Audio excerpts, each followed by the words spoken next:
아침 일찍 같은 전부 이렇게 우리 고생해 주시고 함께 해 주셔서 감사드린다는 말씀 드립니다. 오늘 이 어, 내용은 코로나19 시대의 소상공인 실태와 대응에 대해서 긴급 화상 간담회를 하게 됐고요.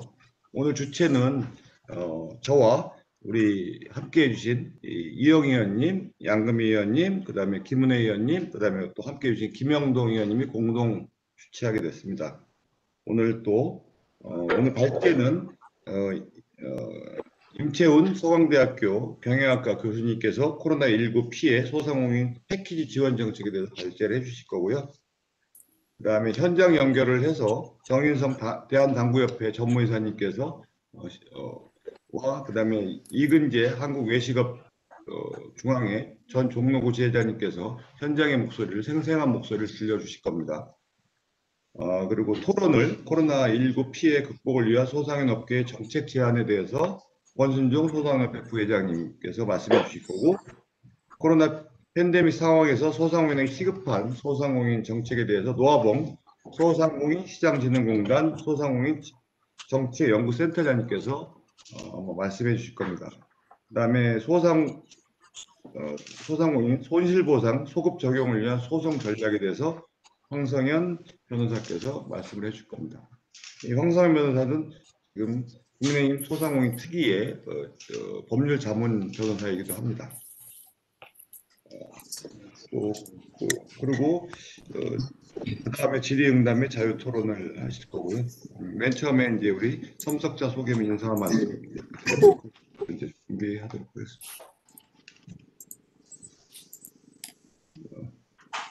김영동 의원님. 예. 목소리만 멋있습니다. 근데 코스가 멋있습니다.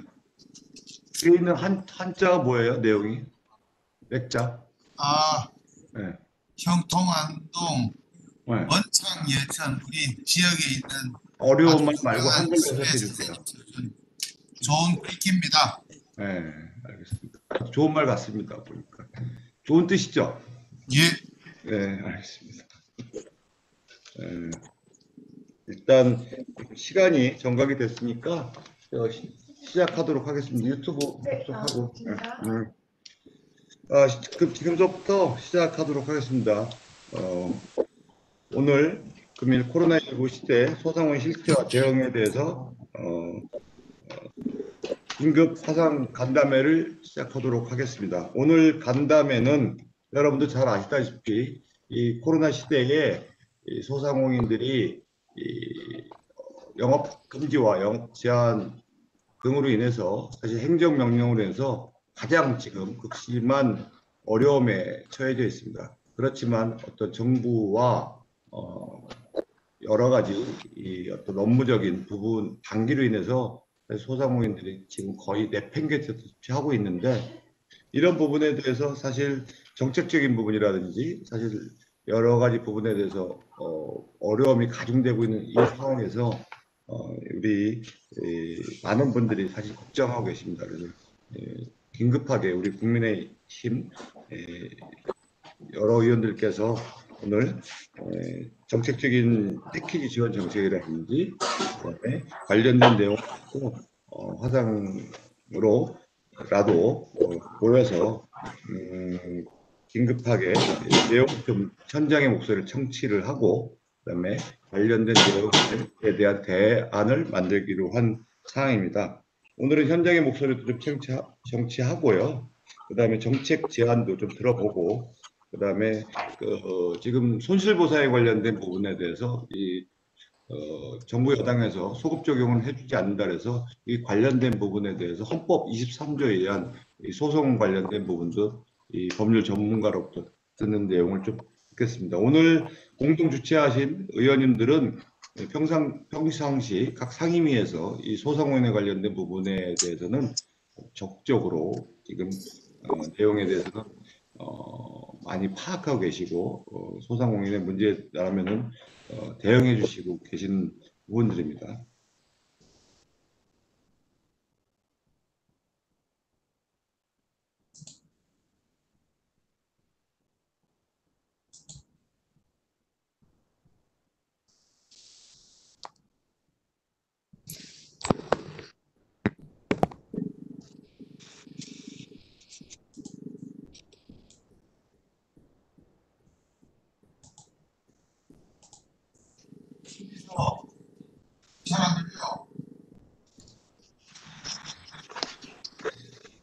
전문가들의 고견을 청취하고 현장에서 해법들이 많이 논의되는 뜻깊은 자리가 되기를 바랍니다. 특히 오늘 이번 간담회 공동 주최자로 흔쾌히 나서주신 우리 김은혜, 김영동, 양금희, 이영희 의원님께 다시 한번 감사의 말씀을 드립니다.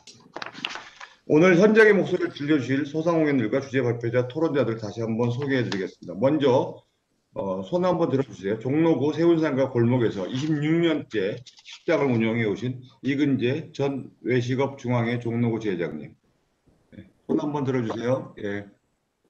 강동구 길동에서 당구장을 운영하고 계신 정인성 대한당구장협회 전무이사님 반갑습니다.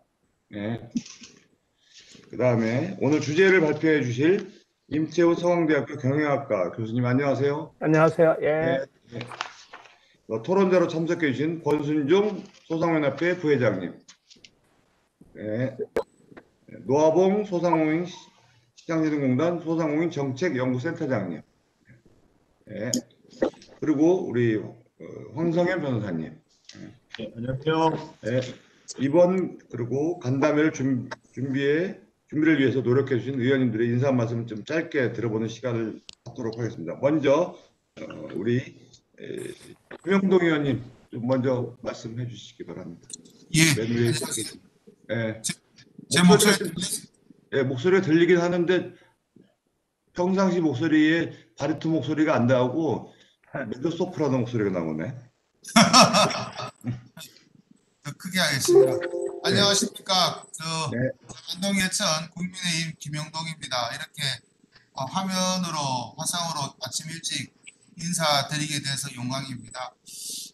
지역 같은 경우는 다들 어려우시겠습니다만 특히 큰 기업이 산업이 크게 발전되지 않는 저희 지역구 같은 경우 지방도시들은 이 소상공인들의 문제가 꼭 지역 경제의 근간입니다. 사실상 작년부터 완전히 지역 경제가 무너진 상황인데요. 이 코로나 상황을 대응하고 대책을 세우는 정부의 조치가 너무나 안일하고 참 허술하지 않는가 그런 생각을 많이 하고 있습니다. 그동안도 이런 부분에 대해서 우리 최성재 의원님을 비롯해서 의견을 같이 하는 많은 우리 당 의원님들하고 의견을 냈습니다만은 우의독경이라 그럴까요? 정부가 일방적으로 이렇게 추진해오는 상황에서 많은 분들이 지금 어려움을 겪고 있습니다. 그나마 다행스럽게도 이번 주 12일인가요? 정부가 새로운 거리 방역 지침을, 두기 지침을 발표한다 그러는데 부디 오늘에 있을 토론이나 향후 며칠간에 저희가 나눌 의견이 정부가 새로운 방역 지침을 세우는데 반드시 반영되기를 바라고 특히 그동안 발생한 손해에 대해서도 정부가 잘못됐으면 배상을 적법했다 하더라도 소상공인들이 입은 피해에 대해서는 반드시 보상을 해야 된다. 그런 기조가 유지됐으면 하는 것이 제 의견입니다. 오늘 이런 시간인데 좋은 말씀 주시면 열심히 듣고 참고해서 정책의 의정 활동에 반영할 수 있도록 하겠습니다. 감사합니다. 네, 고맙습니다. 예, 우리 김영동 의원님은 지역구가 경북의 안동이시고요. 현재 시청까지 들어 있습니다. 예, 지금 환경노동위원회에서 활동하고 계십니다. 행정안전위원회에 있습니다. 예. 그리고 법률도 전공하셔서 상당히 이 소상공인들에게 많이 도움이 될 거라고 생각합니다. 다음은 우리 저랑 같이 산자중기벤처회에서 활동하고 계시고요. 그리고 현재 대구 북부 갑을 지역으로 두신 우리 양금희 의원님 인사 말씀 드리도록 하겠습니다. 네. 목소리 음소거 제거해 주시죠. 예, 제 목소리 들리십니까? 네, 잘 들립니다. 의원님. 예, 반갑습니다. 아침 일찍 이렇게 다 함께 해주셔가지고요. 너무 반갑고, 그리고 지금 코로나 팬데믹으로 인해서 작년부터 시작해서 굉장히 많은 어려움 속에 계시는 거를 저희가 잘 챙기지 못해서 굉장히 죄송스럽게 생각합니다. 저는 앞에서 김영동 의원님께서 많은 말씀을 하셨는데요. 제가 드릴 수 있는 얘기는 저는 그 중기위 벤처의 중기부의 예산 소위를 담당하고 있습니다. 그래서 이번에 아마 관련한 추경 예산 심의가 들어가게 됩니다. 다음 주 월요일 날 지금 일정이 잡혀 있는데요. 그곳에 지금 소상공인 오늘 이 회의를 통해서 간담회를 통해서 이루어지는 건의 사항 같은 거는 제가 꼼꼼하게 메모했다가 예산 소위에 반드시 반영이 될 수 있도록 강력하게 주장 한번 해보겠습니다. 예, 좋은 말씀 부탁드리겠습니다. 감사합니다. 네, 우리 양금 의원님 이제 화끈하게 항상 이렇게 말씀하셔 주셔서 감사드립니다. 다음은 우리 국민의힘 우리 비례대표이시기도 하고요. 그다음에 또 얼마 전에 저희 정인성 우리 당구장 협회 전무이사님이랑 같이 약체들 저랑 같이 찍었었죠. 그리고 여성 벤처협회 회장님을 또 역임하셨기도 합니다. 그래서 경제에 관련된 부분에서 누구보다도 또 많이 잘 아시는 분입니다. 우리 이영 의원님 인사 말씀 듣도록 하겠습니다. 이영 의원님 접속기 지금 끊어졌나요? 이영 의원님. 네, 안녕하세요. 왜 얼굴은 안 보여주시고? 네, 말씀하시죠. 네. 네, 잘 들리시나요? 네, 잘 들립니다. 아주 역동적입니다. 찰리는 차 안에서 좋습니다. 네. 반갑습니다. 저는 국민의힘의 이영 의원입니다. 전 최승재 의원님이랑 같이 최승재 의원님이 소상공인협회 회장님에 저는 여성벤처협회장을 했습니다. 그리고 또 같이 21대 의정생활을 하고 있는 특별한 인연인데요. 항상 그 최승재 의원님 의정활동 하시거나 예전에 협회장 하시는 걸 통해서 소상공인 여러분들이 어떻게 정말 대한민국의 이 플랫폼과 같은 경제 체제를 유지하기 위해서 얼마나 노력하고 계시는지 알고 있고요. 이번에 코로나 방역으로 인해 가지고 정말 많은 피해가 있다는 것을 최근에 더 뚜렷이 알게 됐습니다. 특히 유튜브 방송을 초선들이 하고 있는데요. 거기에 얼마 전에 정인성 전무님이 참석해 주셨어요. 그래서 놀란 게 정부에 대한 성토를 굉장히 많이 해주실 줄 알았는데 국민의 한 사람으로서 소상공인 여러분 모두가 코로나 방역을 위해서 얼마나 적극적으로 임해 주셨는지, 그리고 지금도 의연하게 무너져가는 소상공인들을 위해서 정부가 할 수 있는 최소한의 지원과 대책만 세워달라라고 하시는 부분에 있어서 정말 깜짝 놀랐습니다. 국회 내에서 저는 행정안전부에 소속되어 있는데요.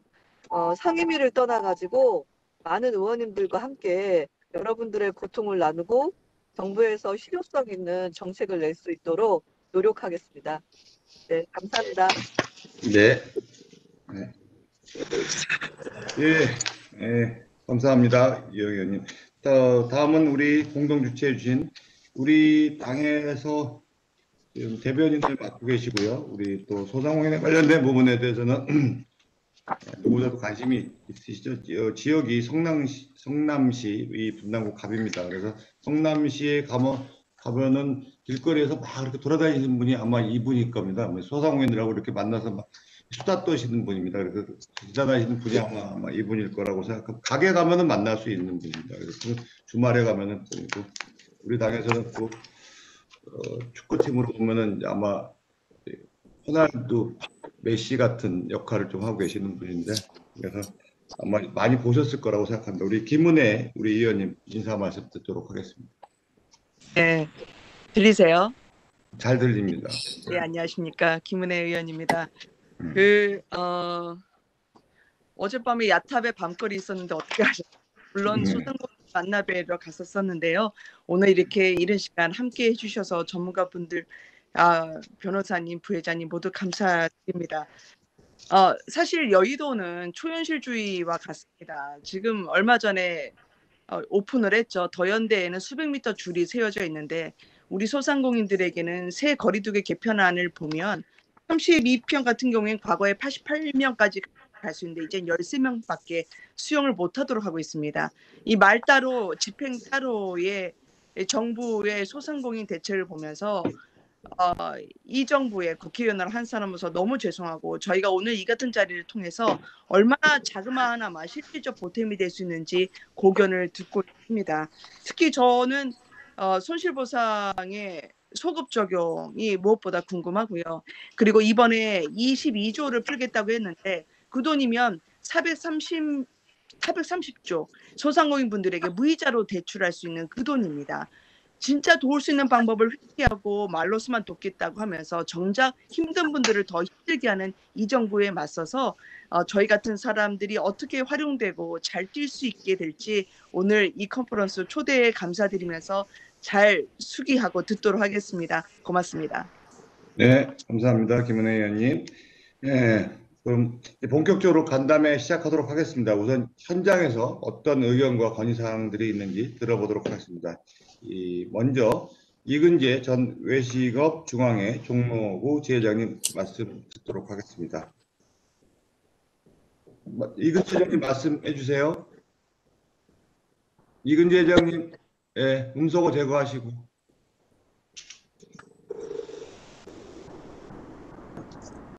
들리세요? 예, 잘 들립니다. 야, 예. 윽박 지르지 마시고 천천히 말씀하세요. 예, 알았어요. 윽박 안 지를게요. 네. 우리 외식업은, 문재인 정부 들어서서 최저임금 급격하게 인상시키고 근로시간 단축으로 인해서 위축이 엄청나게 됐는데, 이 예. 코로나로 인한 방역 수칙으로 인해서 핵폭탄을 맞았다고 생각하시면 됩니다. 그리고 현재 제가 종로에서 26년째 하고 어머니가 10년째에서 30년째 장사하고 있는데, 종로의 현재 외식업 상황은 80% 정도는 전부 다 적자에다가 그냥 하루하루 먹고 살라고 버티고 있고 20% 정도가 배달이라든가 어떤 이 인터넷 장사 좀 해서 복귀 좀 하면서 이익금은 별로 없고 열심히 사는 거 밖에 없고 80% 이상은 현재 대출도 받고 그 다음에 또 버틸라고 노력도 하고 그 다음 임대료 좀 내려달라고 요구도 하고 아주 마지못해서 현재 이 장사를 하고 있고요. 작년도에 7월 달에 한번 부가세 신고를 했었고 올해 1월 달에 낼 거를 2월 달에 돈을 부가세 냈는데 매출이 얼마큼 감소했냐면 보통 그냥 중으로 떨어진 사람이 17%, 18%고 많이 떨어진 분들이 30%가 한 25%에 30%가 되고요. 17%에서 18%가 한 50% 정도가 많이 떨어졌습니다. 그리고 현재 2월 달, 현재 2월 달에 외식업 현황은 약간 손님들이 좀 약간 이동이 좀 있다고 해서 보이는 것 같은데, 원체 11월 달, 12월 달 연말에 장사가 너무 안 됐기 때문에 지금 현재 내가 알기로 외식업 하는 업주님들이 보통 임대료를 3개월, 4개월, 2달 이렇게 정도 밀려갖고 좀 장사를 하고 있는 상황이고요. 저 또한 임대료는 안 밀렸는데 재료비를 한 1,000만 원 넘게 밀린 게 있습니다. 예. 그리고 대출에 대해서는 아까도 말씀하셨는데 무이자 대출 얘기 나왔는데 제가 작년도에 대출을 한 4천만 원 받아갖고 장사하려고 열심히 하려고 대출을 받았는데 처음에 정부에서 발표하기는 1.5%, 2. 몇 프로 했는데 결국 나중에 은행 가서 보니까 3.4%의 대출 이자를 받았습니다. 그리고 올해 한 번 더 받아서 현재 3천만 원 받은 게 하나 있는데 그거는 이제 정부에서 이자를 한 1% 내주고 1.4%인가 내주고 내가 내는 게 한 1.2%가 되더라고요. 그래서 현재 받아가서 현재 올해도 어떻게 버틸 건가 하고 있고 재난지원금은 우리한테 하나에 말하자면은 생수 한 병 주는 것 뿐이지 그게 되게 잘해주는 것 같이 생각할 수 없다고 생각을 해요. 우리 현재 상황에서는.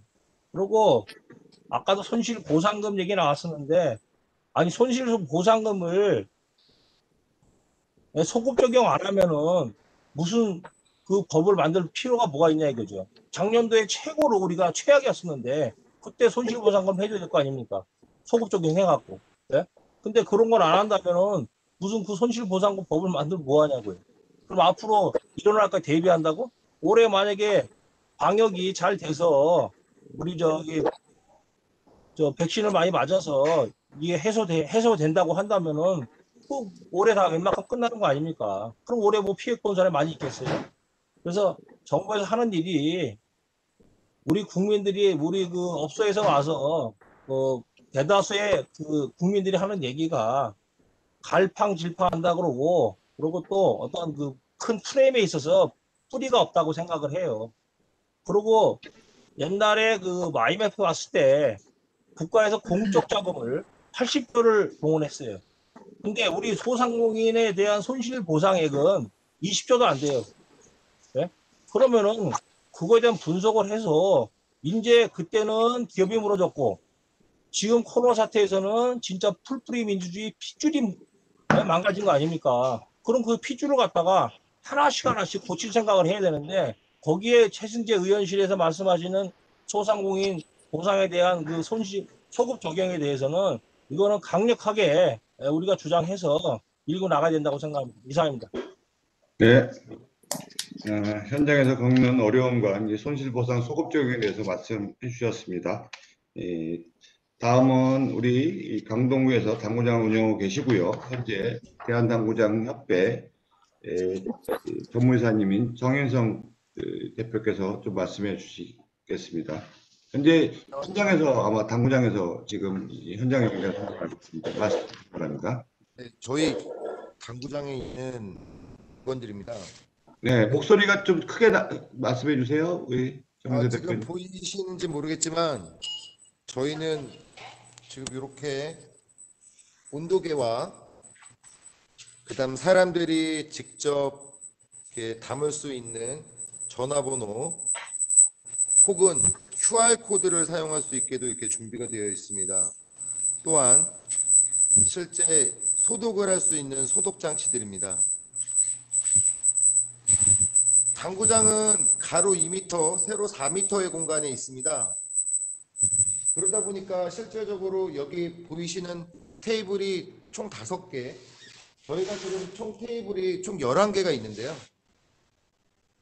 이 11개의 100평이 넘는 공간에서 총 11개의 다이에 사람들이 실질적으로 그 경기를 할 수 있는 건 22명 혹은 좀 많으면 한 30명 가량 됩니다. 정현성 전무님 좀 크게 말씀해 주세요. 네. 안 들리시나요? 네, 잘 들린다 이제. 네네네. 실질적으로 당구장은 100평이 넘는 공간에 약 11개에서 12개 정도의 테이블, 그러면 사람이 한 24명에서 약 30명 정도가 경기를 하게 됩니다.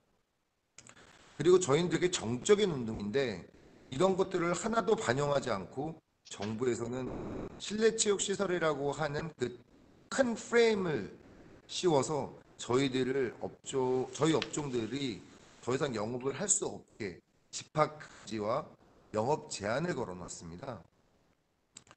사실 저희들은 임대료가 약 한 달에 700만 원, 실질적인 운영비는 알바를 포함해서 1,800만 원 정도가 소요됩니다.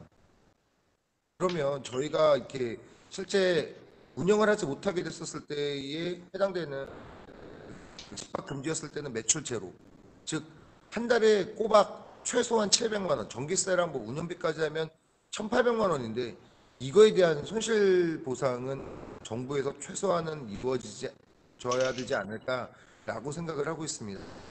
사실 저희들은 이런 방역 물품들도 정부에서 원하기 때문에 저희들은 저희 생활 안전을 위해서 저희들은 꾸준히 지속적으로 방역을 하고 기자들은 안 들어요. 또 그 사람들이 실질적으로 이렇게 경기를 하다 보면 마스크를 벗고자 하는 사람들이 많은데 저희들은 내부적으로 그리고 주변에 있는 경기인들 그다음에 동호인들이 모두 다 눈총이 오기 때문에 마스크를 벗을 수가 없습니다. 또 2명에서 게임을 하다 보니까 한 사람이 테이블에 앉고 한 사람이 경기 타석에 들어가니까 뭐 사회적 거리두기는 충분한 상황이. 잠깐 이제 제가 저희 영업 제한에 대한 얘기를 잠깐 해보면, 자, 사실 긴급재난기금에서 사람들이 돈 받았습니다. 약 그게 이제 4차까지 되면 약 1,000만 원 정도가 될 텐데 저희 같이 뭐 한 달에 최소한 임대기비가 700만 원 하는 사람들 그 돈 1,000만 원 받았다고 해서 저희들이 살아날 수 있을까요? 옛날에는 임대비도 작고 그다음에 인건비도 낮은 수준이어서 사실 이런 상황이 오더라도 우리가 어떻게든 자생해서 노력하면 살아갈 수 있는 상황이었습니다. 그러나 지금 현재 21시 영업 제한을 했을 때 평균 저희가 매출의 15에서 20% 그리고 22시까지 영업을 했을 땐 30에서 40% 정도로 지금 영업을 하고 있습니다. 자, 저희가 이 비용으로 과연 700만 원에서 800만 원 되는 임대료를 낼 수 있을까요? 또 우리가 실제 일을 해야 사람들이 그 급여를 주고 할 수 있는데 그거조차도 이루어지기 어려운 이 상황과 이 실정을 과연 정부에서는 어떻게 보시는지 또한 지금 공적 자금으로 IMF 때 약 80조 정도를 냈다면 지금 실제 사람들에게 그 보상으로 그 인건비를 제공할 수 있는 그리고 임대료를 제공할 수 있는 대출을 지원해 주시고 또 실제 손실 보상에 대한 소급 적용을 하신다고 이제 우리가 계획을 세우고 하신다면 조금만이라도 저희에게 많은 도움이 되지 않을까요? 저는 정부에게 정말 말씀드리고 싶습니다. 그 무이자 대출을 통해서 실제 나라의 경제, 바닥의 경제를 좀 올려주시고 나서 저희에게 어떤 책임과 어떤 역할을 그리고 저희에게 많은 도움을 요청하시면 우리나라 국민들 충분히 많이 노력하고 협조할 것이라고 생각합니다. 저희는 간절하게 요청합니다. 손실보상 무조건 일어나야 됩니다. 이상입니다. 네, 우리 정인성 이 대표께서 정부에서 국민들에게 어떤 제대로 된 이 지원이나 이런 부분도 없이 책임만을 강요하는 듯한 이런 부분에 대해서 상당히 말씀하신 부분에 대해서 상당히 가슴 아프게 생각하고 충분히 올바른 지적이라고 생각을 합니다.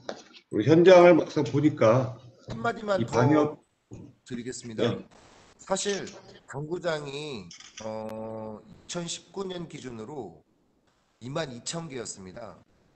작년에 폐업을 했던 사업자의 수를 확인해 보니 약 1,000에서 6,000개의 사업자가 사라졌습니다. 이것을 보시면 실제 나라에서 얼마나 우리가 고통받고 있는지를 판단하실 수 있는 기준이 되실 것 같습니다. 이상입니다. 네.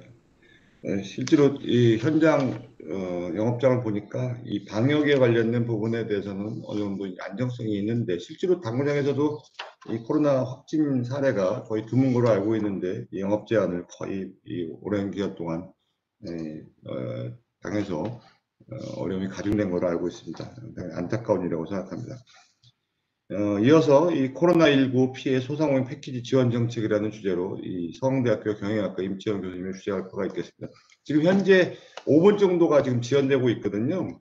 이제 오늘 끝나고 난 다음에 의원님들이 이제 상임위가 이제 들어가다 보니까 네. 시간을 조금씩 땡기겠습니다. 우리 임채훈 교수님은 전에 중소기업진흥공단 이사장도 역임하셨고요. 중소기업학회 회장님도 하셨습니다. 우리 임채훈 교수님 주제 발표 부탁드리겠습니다. 예, 안녕하세요. 반갑습니다. 먼저 여러 의원님과 또 우리 소상공인 단체장님들 앞에서 말씀드리게 될 수 있는 기회를 갖게 돼 영광으로 생각합니다. 오늘 의원님들 세련되셨네요. 이렇게 저도 화상회의 많이 하지만 조찬 화상회의는 처음입니다. 잠깐만요. 제가 그 자료 공유를 하도록 하겠습니다.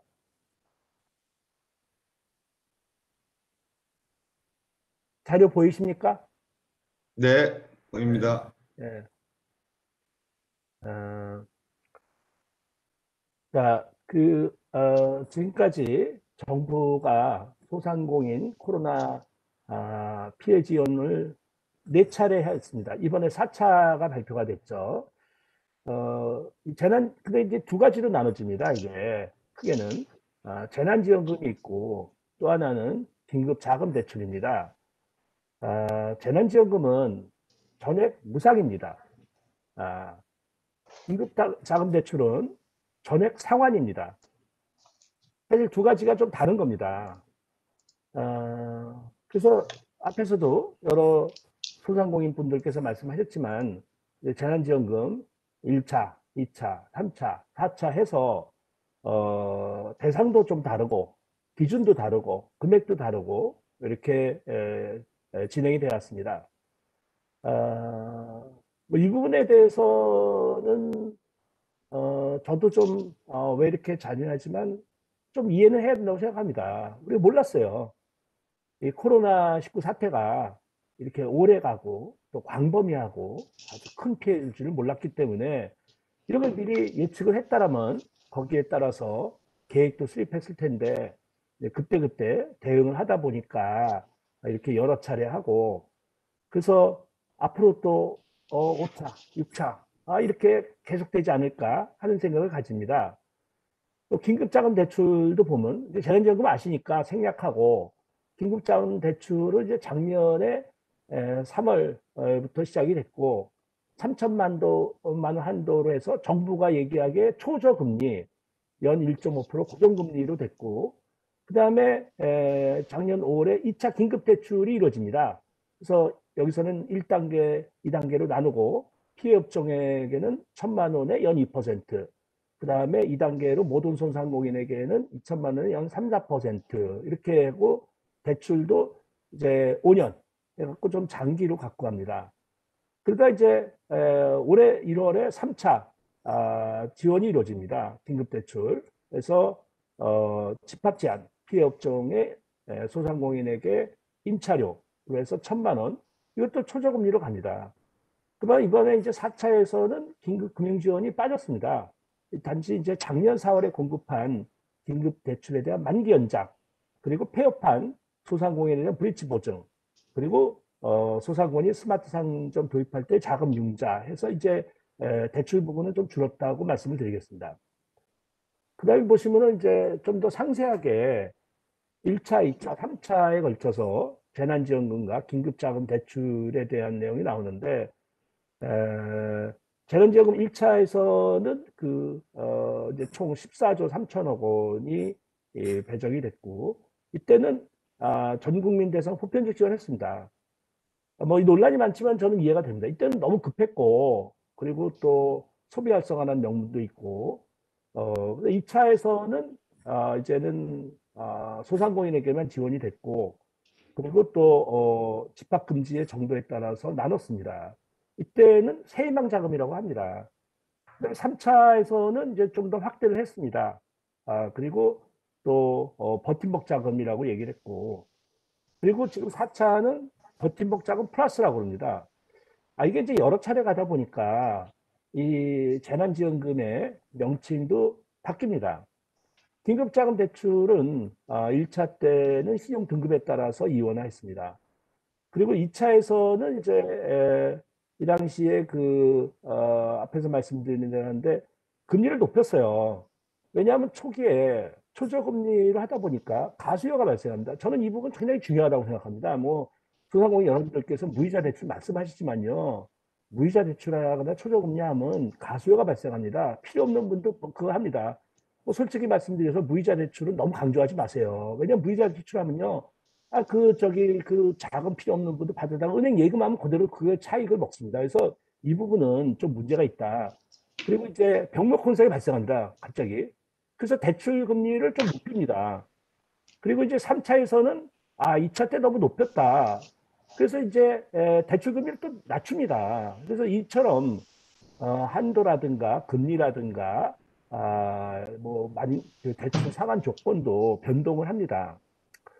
자, 지금 이제 현재 여러 논란 끝에 확정이 된 4차 재난지원금 총 추경 예상 15조 원 중에 이제 소상공인 버팀목 자금 플러스 해서 6.7조 원이 투입이 되는데 차이점은 사각지대가 해소가 됐다. 그래서 상시 근로자 수가 5인 이상, 또 매출이 이제 10억 원까지의 소상공인도 포함을 했고 신규 창업자 지원도 합니다. 그 형평성 제고, 재밌습니다. 형평성 제고라는 것 때문에 오히려 형평성에 불만이 커집니다.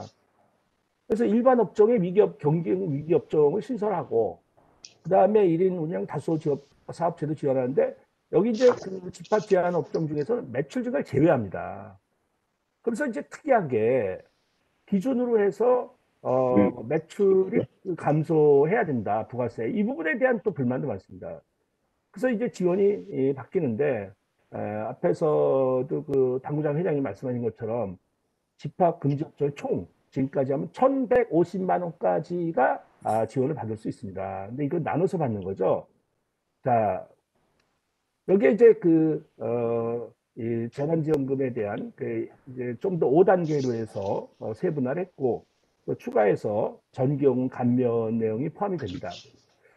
그리고 이제 그 금융 지원은 뭐 추가로 해서 지원은 없고, 앞에서 말씀드린 것처럼 이제 이 초저금리 대출의 만기 연장, 그리고 폐업 소상공인에 대한 어떤 폐업하면 이제 상환해야 되는데, 그 다음에 소상공인의 스마트화 자금 이런 정도로 해서 지원이 갑니다. 자, 이렇게 됐을 때 우리가 이제 지금 코로나 사태가 1년이 넘어가고, 그리고 어느 정도 피해도 윤곽이 드러났고, 또 정부도 이제 4차까지 해서 지원하는 가운데 문제가 있습니다. 그래서 제가 보면 크게 세 가지 문제가 있는데, 재난지원금은 지원 대상과 범위 논란이 있어요. 이게 또 그 4차 재난지원금 할 때 보편지원과 선별지원, 저는 참 이걸 너무 이 다양한 논란이 됐다. 그 다음에 또 정치권하고 기재부 갈등 같은 거. 그래서 지원 차수마다도 정책 방향이 다릅니다. 명칭도 다릅니다. 조건도 다릅니다. 이게 앞으로 5차, 6차 가면 바뀌면요. 이걸 저희 같이 이렇게 쭉 팔로우한 사람도 이걸 참 구분하기 힘듭니다. 그다음에 지원 업종의 유형과 기준도 다릅니다. 그래서 특히 소외 업종의 문제, 포함 업종의 논란, 또 지원 기준도 이것도 그 일관성이 결여됐고, 그래서 3차 버팀목 자금은 매출 증가와 무관하게 집합금지 제한 업종을 지원했는데 4차에서는 매출 감소 효과가 또 추가가 됐어요. 그다음에 일반 지원이 결여됐기 때문에 집행의 효율성하고 집행 지원 효과도 감소합니다. 그러니까 지금까지 굉장히 빈번하고 거의 뭐 2, 3개월마다 해서의 지원 차수가 이루어지면서 이게 그 현장의 그 집행 기관에서는 상당한 그 부담으로 작용을 합니다.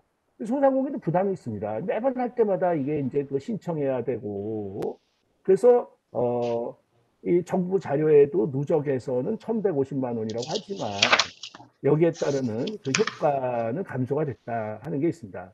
또 대출 지원은 상당히 절차가 복잡하고 조건이 까다롭습니다. 처음에는 이제 이 은행권에서 하면서 신용도가 나중에 거절될 수 있습니다. 이건 너무 은행권만 비판할 일이 아닙니다. 은행에서 물론 이제 이 보증을 100% 한다 할지라도 은행에서 소상공인 대출하고 또 이자도 연체가 되면 이게 이제 그만큼 충당금도 쌓여야 되고 건전성 문제가 있습니다. 또 대출 한도도 불충분합니다. 이렇게 장기화되면서 거기에 따르는 손실을 보전하고 비용을 충당할 만한 수준이 안 됩니다. 네, 무엇보다도 대출은 확대할 수가 없습니다. 정부도 그 고충이 있습니다. 그래서 4차에서는 대출이 굉장히 최소화된 이유가 결국 나중에 상환해야 됩니다, 이게. 그래서 원리금 상환의 부담도 있고 또 향후에 부실의 가능성도 있습니다. 자, 이런 가운데 이제 현장에 여러 목소리가 있습니다. 앞에서도 우리 회장님들께서 그 의견을 전해주셨는데, 이제 제가 언론에서 나온 그런 그 목소리나 이런 걸 요약을 해보면 배제된 소상공인이 있습니다. 지금 뭐 재난지원금 받은 소상공인이 반 정도면 못 받은 소상공인도 있습니다. 이게 커지면은 그 불만이 더 커집니다. 그 다음에 또 이 조건도 다 다릅니다. 그래서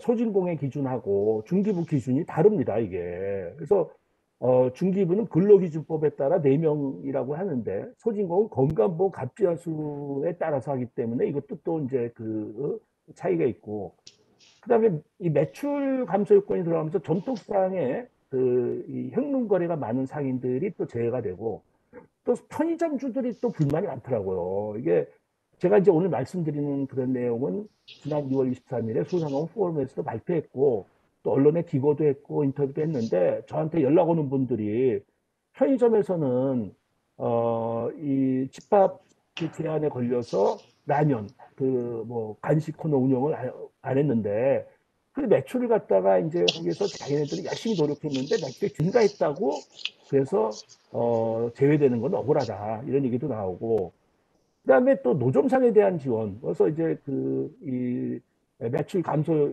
요건이 들어가면서 매출 증가는 노점상에 줬다 이것도 또 참 그 형평성 면에서도 불만이 있습니다. 그다음에 뭐 다들 나오는 게 금액이 너무 작다 손실에 비해서 그리고 이렇게 몇 푼 안 되는 돈을 모두에게 쥐어줄 게 아니라 임대료, 전기세, 고정비 손실 부분만이라도 보전을 해달라. 그리고 진짜 제가 뭐 여기엔 안 썼지만 어떤 뭐 여자 사장님 같은 경우는 나 앞으로 살게 해달라. 그 대출해주면 내가 진짜 갚겠다. 그 몇 푼 안 되는 거 갖고 못 산다. 이런 얘기까지 나옵니다. 자, 그리고 또 이제 손실보상법의 제정이 뭐예요? 저는 이 부분도 참 아쉽습니다. 이게 지금 뭐 논란이 개헌 가운데 뭐 소급 적용도 문제가 되고 그런데 또 손실보상법까지 너무 논란이 가중되는 게 아니냐. 불이 났는데 다 달라갖고 불 꺼야 되는데 이걸 뭐 양동이로 끌 거냐 호스로 끌 거냐 어디에 갖다 불 거냐 뭐 나중에 불 났는데 그거 어떻게 피해 보상해 줄 거냐 이런 그 좀 얘기가 아닌가 하는 생각이 듭니다. 그래서 이제 여러 가지 대상이나 기준 또 소급 적용 이런 게 논란이 되는 것도 참 좀 너무 좀 한가한 얘기가 아닌가 이런 생각이 듭니다. 자, 그래서 저는 여기서도 이제 여러 가지 기준은 굉장히 중요합니다. 그래서 피해를 했을 때 과연 저는 대상은 말씀 안 드리겠습니다. 이거는. 근데 이제 피해 기준을 어떻게 정의할 것이냐, 매출액을 잡을 거냐, 영업이익으로 잡을 거냐, 비용으로 잡을 거냐, 또는 뭐 최저임금으로 잡을 거냐 이런 게 있는데 저는 우리나라 이 자영업의 매출이나 이게 추적이 어렵습니다. 자료의 증빙 부담이 큽니다. 그래서 저는 고정비용 기준으로 가야 된다고 생각합니다. 인건비 명확합니다. 임대료, 공과금, 증빙이 쉽습니다. 그리고 최소의 하한선입니다. 그리고 피해 기간이나 규모는 뭐 지금 얘기 나온 것처럼 이제 영업 제한에 대한 영향, 그래서 뭐 집합 금지나 제한이나 뭐 해서 거기에 따라서 차등을 둬야 되지 않느냐. 그리고 지난 1년 동안의 데이터가 있기 때문에 이제는 어느 정도 분석이 가능하다라고 생각합니다. 여기에 있어서 제가 이제 주장하는 건 뭐 제 주장이 아닙니다. 이걸 외국에서도 하고 있습니다. 근데 제가 외국사를 뺐습니다. 그렇게 되면 논란의 여지가 있기 때문에 저는 이 패키지로 가야 된다. 무슨 얘기냐? 저는 과거에 우리가 뭐 손실이라든가 뭐 이거를 지금 저는 앞으로가 문제라고 생각해요. 지금 코로나 사태가 이렇게 오래 갈 줄 아무도 몰랐어요. 그리고 적어도 올해 1년 갑니다. 아니면 내년까지도 갈 수 있습니다. 이게. 그러면 여기서 이제 우선 살아남게 하기 위해서는 먼저 자금을 대출해줘서 살아남게 하고 나중에 이게 뭐 피해 지원이건 손실 보상이건 그걸 지원해서 정산하자. 그래서 저는 이제 패키지라는 말씀이 선대출 후 정산하자. 현재 이원화되어 있는 재난지원과 대출 지원을 결합해서 그래서 하나의 패키지를 하는데 이거는 예시입니다. 추가 긴급 대출을 뭐 한 1억 원 한도, 뭐 어떤 분은 3억까지도 한도로 그 10년 만기하자. 그 3년 거치에 7년 상한으로 하고 제가 이제 통계를 봤더니 지난 그러니까 1월 7일 기준으로 해서 소상공인 79만 명에게 총 18조 3천억 원이 대출됐습니다. 1년 평균 2,300만 원 대출 잔액이 있습니다. 중복 대출을 하면 1억 원 중에서 적어도 7,700만 원 받을 수 있습니다. 이 정도면 뭐 전부는 아니라 할지라도 일부로 해서 올해까지의 그런 이 고정비를 충당하면서 생존할 수 있지 않겠느냐. 그래서 이제 이렇고 그다음에 금리는 저는 3차 대출 지원 금리와 유사한 수준으로 하지만 이 가수요가 있습니다. 사실 이게. 그래서 제가 생각하기에는 좀 2차 대출 지원 금리에 3, 4% 정도 하고 나중에 이 피해 정도 봐서 차감을 해주면 어떠냐. 이거 가능합니다. 그리고 이제 또 예산을 추정하기 위해서는 보상 한도를 설정을 하자. 이런 게 이제 예시입니다. 이거는 말씀드린 게. 그래서 말씀드린 것처럼 먼저 선대출 지원하고 그다음에 이제 그 후 피해 정산을 하면서 보상 기준은 저는 고정 비용으로 하자. 그리고 보상 비율은 영업 제한의 정도에 따라서 하는 걸로 그렇게 말씀드립니다. 저는 이 장단점이 있다고 생각합니다. 우선 추가적인 대출을 통해서 현재 생존해 있는 소상공인들이 연명할 수 있게 한다. 적어도 올해 1년. 그리고 재난지원금 사후에 정산합니다. 그럼 자료 준비라든가 제출, 심사평가가 여유 있고 충실하고 또 고정비용에 대한 부분은 지금 매출액 기준처럼 논란이 적습니다. 그리고 사후에 대출 금액에서 지원금을 차감해 줍니다. 그러면 여기에 따라서 지원 횟수도 감소하기 때문에 효율성도 제고가 된다는 말씀을 드립니다. 단점도 있습니다, 당연히. 뭐 이게 이제 여러 그 사후 피해 지원금 정산 과정에서의 민원이나 갈등 가능성도 있고 또 저금리 장기 대출에 따른 어떤 예산 부담도 있고 그다음에 대출금이 상한에 부실될 가능성도 있습니다. 저는 이제 제가 말씀드리는 요지는 뭐 이런 주장을 받는 게 아니라 지금 각자 자기 입장에서 자기 주장만 합니다. 말만 많습니다. 또 어떤 용어나 기준이 다르니까 굉장히 사실 지금 소상공인한테는 애타는데 저는 앞으로 이 소상공인 생존을 위해서 하는 그런 그 방안이 필요하고 그래서 제가 생각하기에는 우선순위가 중요하다. 1단계로는 저는 생존제한이라고 생각합니다. 과거의 어떤 피해나 손실 얘기하지 말고 앞으로 정상화될 때까지 버틸 수 있는 자금 공급이 가장 중요하다. 최소한 올해 한 해 동안은 고정비 지급 능력을 보강해 줘야 됩니다. 그래서 영업 금지가 되더라도 살아남을 수 있도록. 그 다음에 2차적으로는 피해 보상. 그래서 피해 지원 또는 손실 보상은 사실은 사후적인 구제책입니다.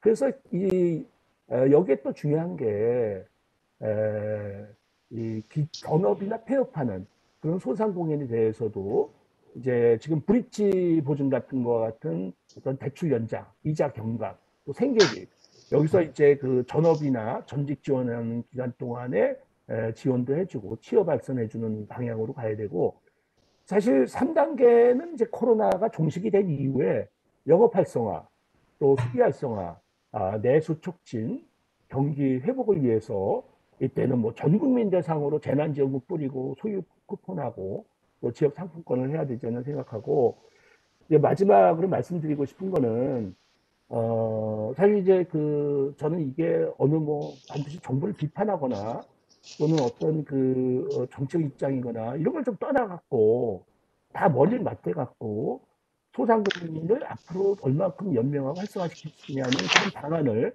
모색하는데 그렇게 좀 지혜를 모았으면 하는 바람입니다. 이상으로 해서 제 발표를 마치도록 하겠습니다. 예, 우리 임채영 교수님 수고 많으셨습니다. 이번에 저도 매주 이 주말이 되면은 전국을 제가 지방을 다닙니다. 지방을 다니면 이제 전국에 있는 지방의 소상공인들이 생존권 비상연대를 만들어서 이 영업 금지 제한 업종들이 활동을 하고 계시는데 임채영 교수님 말대로 여러 가지 이제 하다 안 되니까 이제 사실 거친 주장도 나오고 굉장히 여러 가지 의견들이 많이 나오고 있습니다.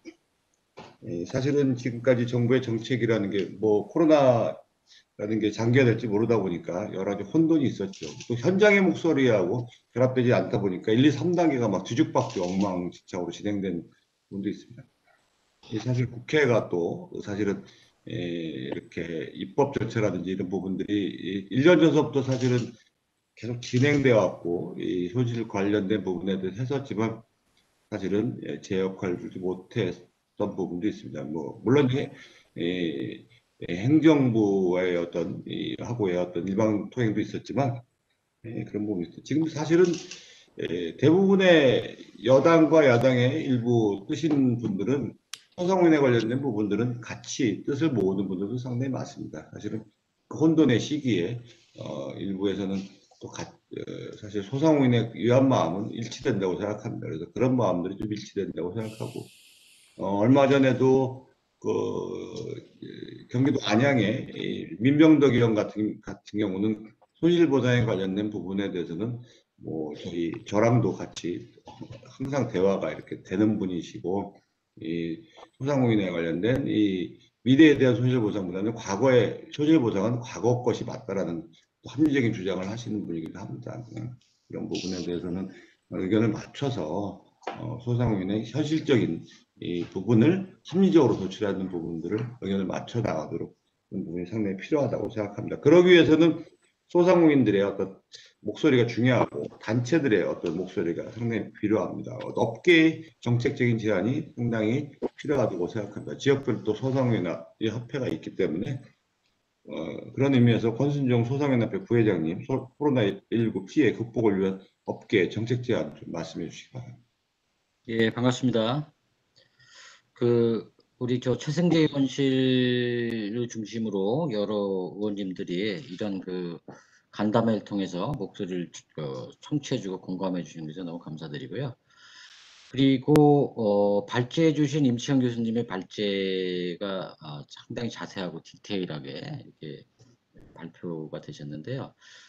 패키지 지원으로 어차피 형평성 논란과 정확한 데이터에 귀한 것이 아니니 패키지 지원으로 원스톱으로 하고 사후정산하자라는 부분하고 그 다음에 생존과 영업 활성화와 사후적인 대책을 3단계 나눠서 하신 부분 굉장히 공감이 갔습니다. 저는 소상공인 업계에서 저희 소상연합회에서 집단조사를 하거나 제가 경험한 것, 그 다음에 이런 거를 중심으로 좀 말씀드리겠습니다. 자료 공유하겠습니다.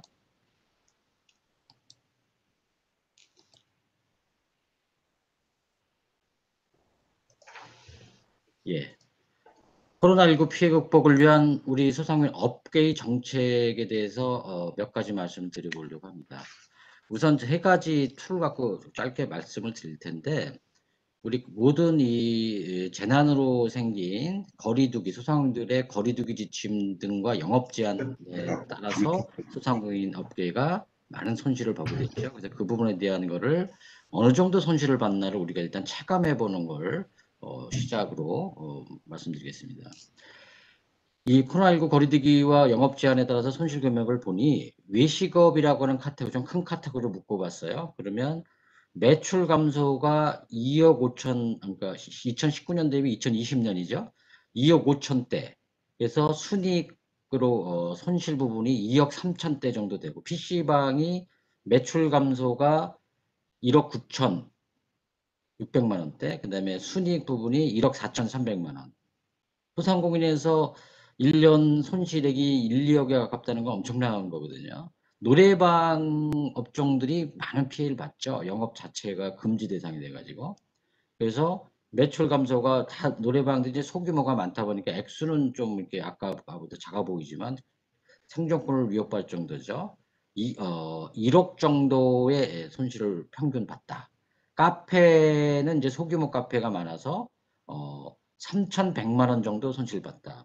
우리 표의 밑에 최종 붉은 색깔에 그걸 좀 주목해 주세요.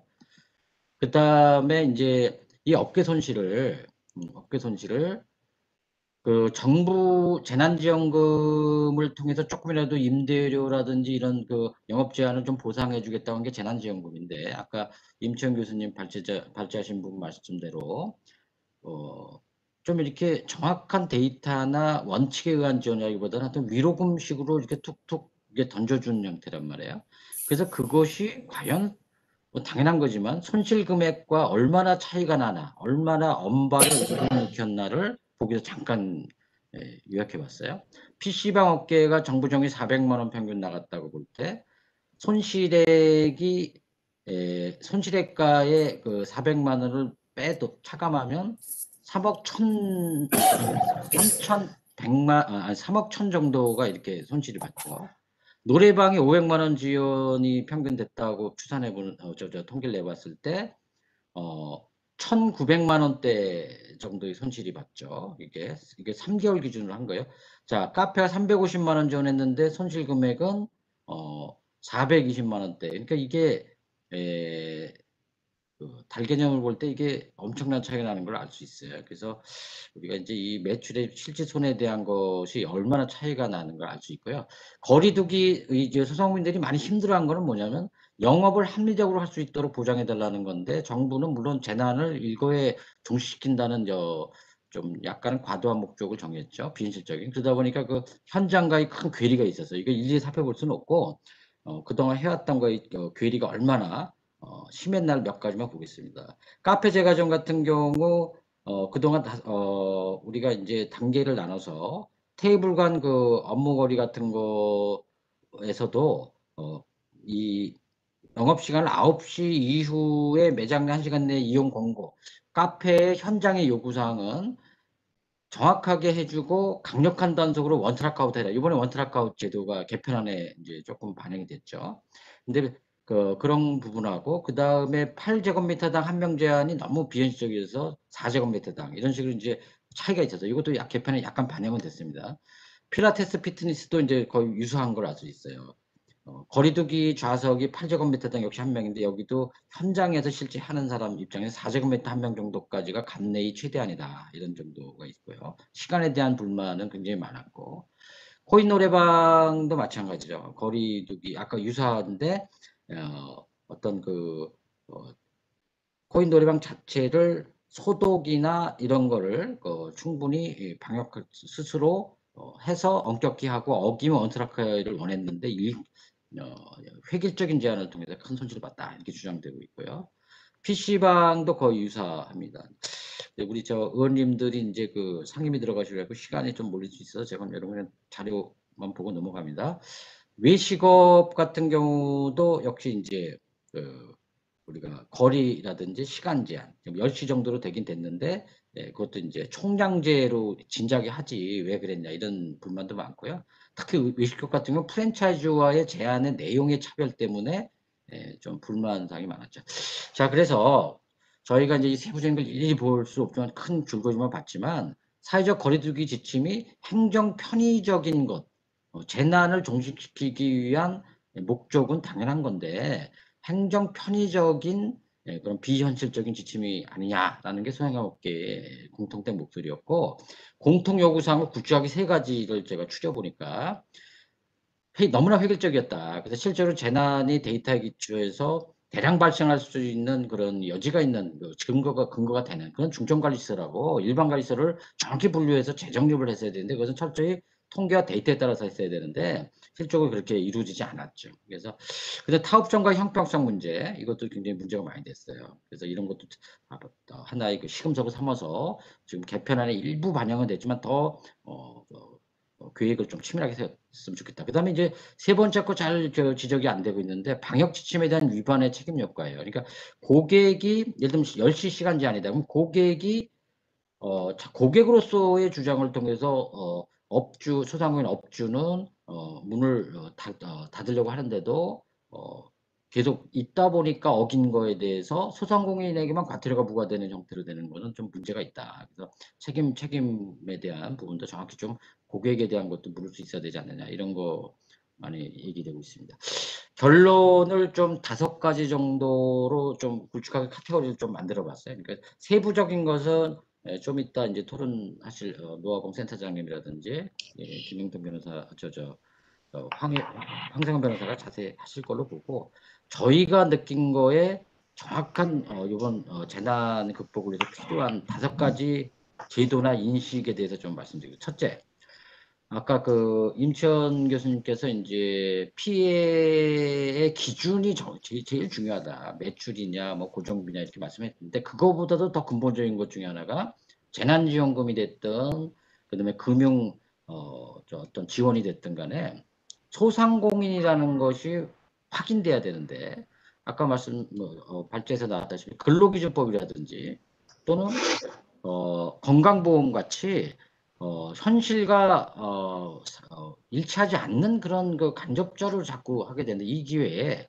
소상공인 확인원 제도가 정확히 제도가 확립됐어야 되는데 이거를 너무 신경을 안 쓰고 있다. 그래서 재난지원 대출지원 손실보상의 모든 기준이 소상공인인데 이 소상공인에 대한 인증과 관련돼서 이런 직접적인 그런 것을 소상공인 기본법도 있고 하니까 그걸 기준으로 시행령이나 규칙을 통해서 소상공인연합회 같이 가장 현장에 소상공인의 상황을 잘 알고 있는 자료 관리를 하는 그런 단체에서 소상공인 확인원을 책임 있게 발급하는 제도를 확립해야 된다. 이거 굉장히 중요한데 이거 신경을 못 쓰고 있는 것 같아요.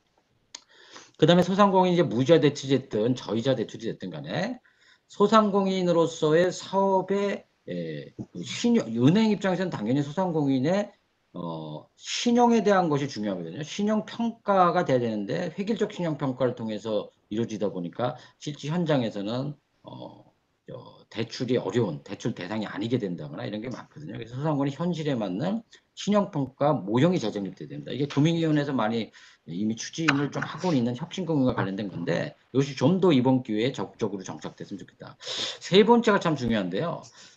요번에도 느꼈지만 뭐 1차 지원, 2차 지원, 3차 지원 이런 식으로 찔끔찔끔 하다가 손실보상법 내기 에드벌런 띄었다가 결국은 소급은 안 되지 않냐, 뭐 재정의 문제다 이런 식의 어떤 말이 나오는데 이것은 근본적으로 저희가 볼 때는 소상공인 산업은 대기업이나 중소기업 등과 같은 기업이 아니라는 인식 속에서 이 소상공인 산업에 대한 기간 산업이라는 인식이 없어서 그렇다고 봅니다. 그래서 소상공인 산업이 국가 경제에 바로 직결되는 것은 너무나 명백한데도 기간 산업이라는 인식이 없어요. 그래서 기간 산업 인식 전환, 소상공인 산업이 무너질 때 어떤 결과가 초래될지 이거에 대한 정확한 인식 전환이 이번 기회에 필요하다. 이런 게 말씀드리죠.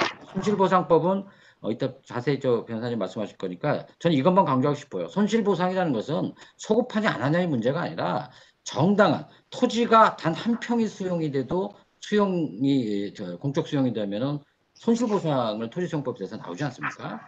그것처럼 손실보상을 헌법 합치적 조건으로 너무나 당연히 보상해야 되는 건데 그 보상의 범위가 문제일 뿐이지 액수가 이런 거 좀 강조하고 싶고요.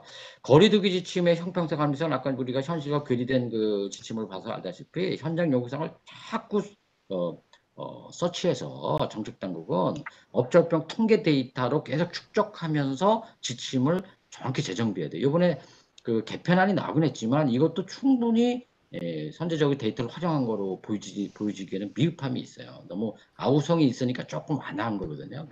그래서 자율과 책임에 의한 거리두기 지침을 한 것은 굉장히 전향적이지만 좀 더 데이터 것이 필요하다. 이렇게 5가지 좀 강조하고 싶습니다. 여기까지 좀 시간을 썼는데 여기까지 한번 말씀드리겠습니다.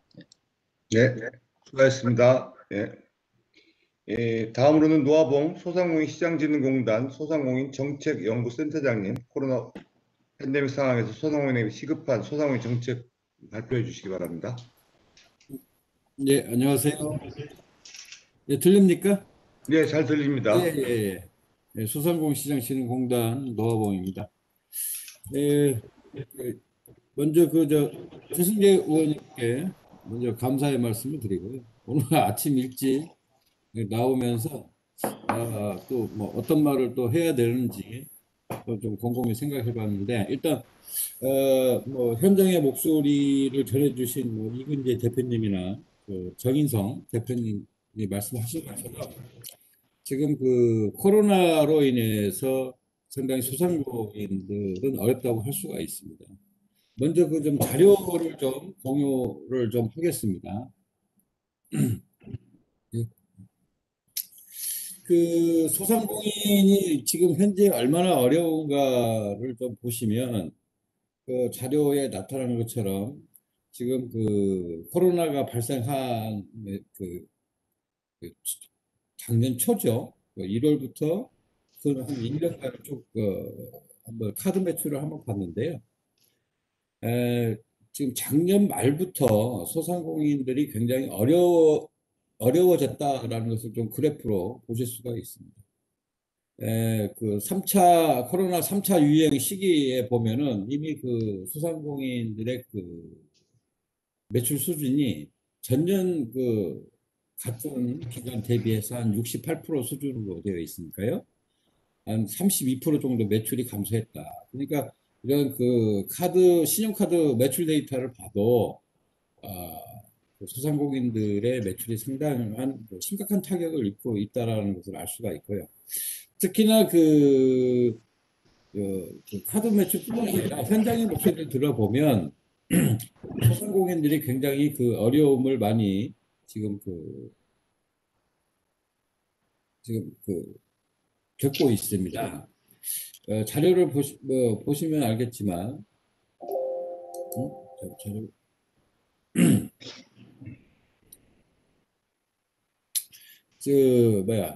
우리가 그 매출을 주로 이제 소상공인 피해를 얘기를 할 때 매출을 얘기를 하는데, 사실 소상공인들은 사실상 그 영업 제한이라든가 집합 금지로 인해서 사실상 소득 증가가 없는 상태가 많이 있습니다. 그래서 2차 피해도 상당히 그 심각한 수준에 있다.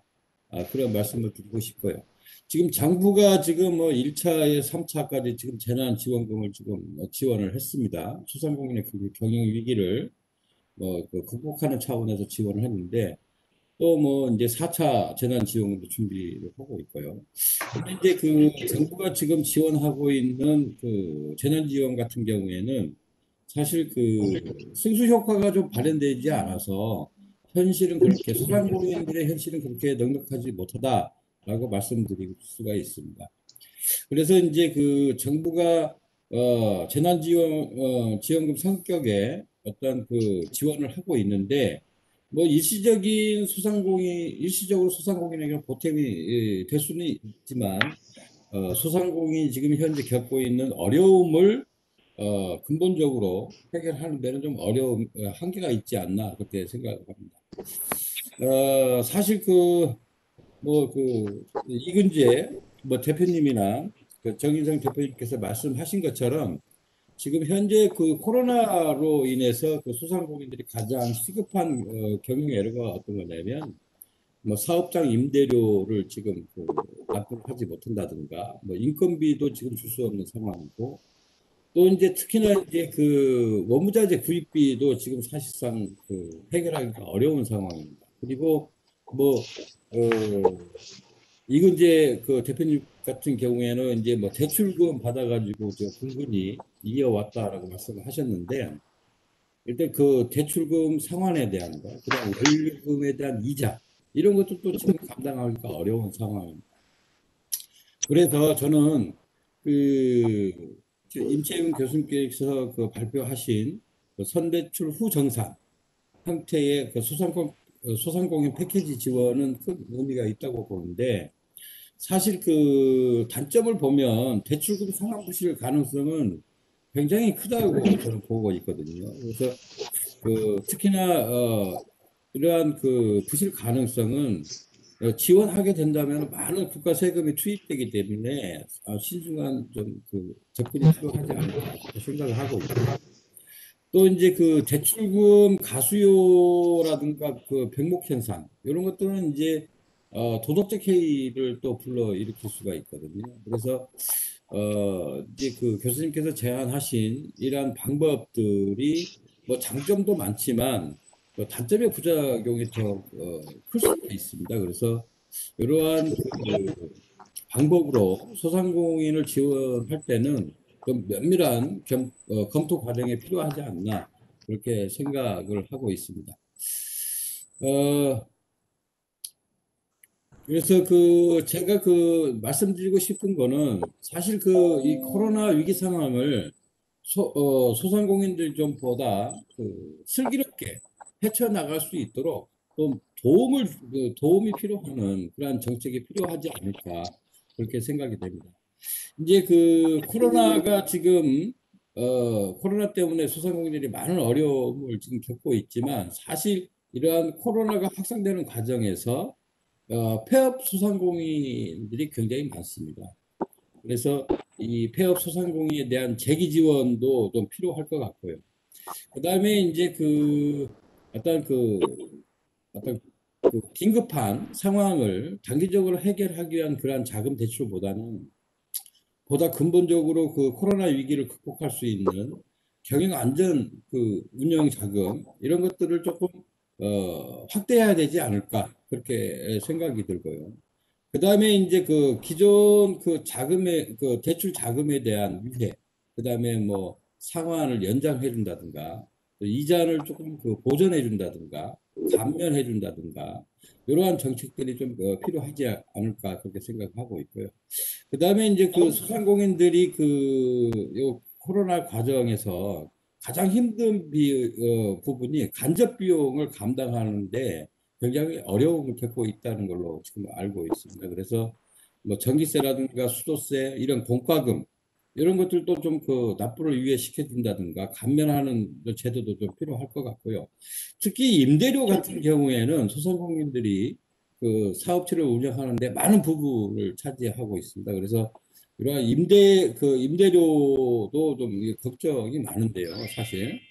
지금 뭐 착한 임대인 캠페인 확대, 뭐 이런 것들을 통해서 임대인에게 많은 혜택이 주어지도록 좀 하는 것도 한 방법일 수가 있습니다. 지금 정부에서 착한 임대인에 대해서는 한 70% 정도 감면 혜택을 좀 주고 있는데 착한 임대인한테는 100% 다 보장을 해주고 거기에 또 부가적인 그러한 혜택을 주는 방법도 한 가지 방법이라고 할 수가 있습니다. 그리고 이제 무엇보다도 좀 시급한 정책이 뭐냐면 상권 활성화가 굉장히 시급합니다. 그래서 중앙정부라든가 지방단체 이런 협업을 통해서 어떤 대책을 마련하는 것이 가장 시급하다고 보고요. 이러한 종합 대책에는 경기 회복, 경기 진작 이러한 가능성 있는 대책들이 포함되어야 할 것으로 그렇게 생각을 하고 있습니다. 그리고 이제 또 한 가지 좀 말씀드리고 싶은 거는 이제 손실 보상인데요. 사실은 이제 손실 보상에 대해서 굉장히 뭐 일반 소상공인 모두를 대상으로 할 거냐 아니면은 코로나로 인해서 가장 피해가 많은 집합금지 업종이라든가 영업 제한 업종 이런 업종을 대상으로 지원할 것인지 이러한 것들에 대해서 대상 선정이라든가 범위에 대해서 좀 많은 검토를 좀 해야 될 부분이 있고요. 또 이제 어떤 선정 기준은 합리적인 보상이 되어야 되겠다라는 생각이 듭니다. 그리고 보다 선정이 되면 신속하게 지원을 해야 될 것 같고, 그 다음에 이제 사각지대를 또 최소화하는 그러한 것도 좀 검토가 필요하지 않나. 그리고 무엇보다도 이제 재정이 감당할 수 있는 수준에서 결정이 돼야 되지 않나 그렇게 생각을 하고 있습니다. 그리고 이제 손실 보상을 했을 경우에 박사님 조금 압축시켜서 말씀해 주세요. 예. 매출액을 기준으로 할 거냐, 뭐 영업이익을 기준으로 할 거냐, 많은 지금 논의를 하고 있는데 매출 방식이나 영업 방식 모두 장단점이 있습니다. 그래서 매출 방식도 사실은 매출의 파악이 가장 어렵다고 지금 생각을 하고 있는데요. 이러한 것들도 어떻게 매출 파악을 할 것인지, TV는 어떻게 구축할 것인지 이런 것도 좀 고민이 필요하지 않나 그렇게 생각을 하고 있습니다. 그리고 이제 자료를 좀 참조하시고요. 제일 끝에 보시면 이러한 소상공인 손실 보상을 위한 사전 검토 내용들이 있습니다. 그래서 이러한 근거법이라든가 그다음에 손실보상 심의위원회 구성은 어떻게 할 거고 또 지원 전담 조직은 어떻게 할 거고 또 지원 체계는 어떻게 운영을 할 건지 그다음에 시행은 또 언제 하고 또 지원을 위한 DB 이 확보는 가능한 것인지 그다음에 합리적인 수준의 손실보상 범위는 어디까지 정해야 하는 것인지 이러한 것들을 상당히 면밀한 검토를 해야 정당한 보상이 이루어지지 않을까 그렇게 생각을 하고 있습니다. 네, 이상입니다.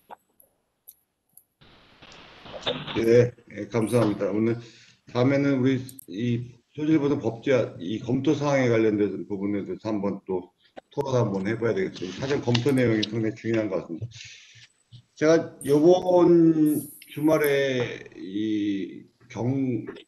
영남 지방하고 부산, 그다음에 이제 전남까지 지방을 이렇게 다 이렇게 돌았습니다. 지역 소상공인들을 돌았는데, 그러니까 다들 이 손실보상에 관련돼서 지역에서 이 소송을 준비하시는 분들이 상당히 많고, 실제로도 소송을 하시는 분들이 많더라고요. 그러니까 아마 소송 얘기까지는 안 나왔었는데, 아마 이제 이 소급 을 알려준다고 정부에서 딱 먼저 얘기를 하다 보니까 이제 그것이 아마 자가 발전으로 이루어지는 것 같습니다. 그래서 사실은 아까 선대출로 먼저 좀 이루어지고 긴급 재난 대출로 이루어지고 그다음에 후정산으로 좀 갔으면 아마 이제 그 행정을 떠나서 아마 정서적으로는 좀 괜찮았을 텐데 급진적으로 이제 소급 적용 안 해준다. 그러면 이제 사실은 이 피해를 본 많은 소상공인들한테는 그것이 사실 소상공인들한테는 재기의 발판이었는데 그동안 많은 어려움이 가중됐으니까 수입이 없었으니까 딱 해버리니까 지금 그냥 불사하겠다, 전면전을 뭐 소송이라도 하겠다. 아니 왜냐하면 도저히 재기할 수 없으니까 이런 얘기들이 많습니다. 그래서 그런 각 지역별로도 변호사하고도 지금 하고 있습니다. 그래서 그런 관련된 내용들이 지금 집단화되고 있는데 이 손실보상 소급 적용을 위한 소송이 이루어지고 있는데 그거 관련돼서도 우리 또 황상현 변호사님 말씀도 한번 좀 들어보도록 하겠습니다. 황상현 변호사님 말씀해 주시기 바랍니다. 네, 안녕하세요. 황성희 변호사입니다. 시간 관계상 좀 자료를 바로 공유하면서 지금 시작하겠습니다.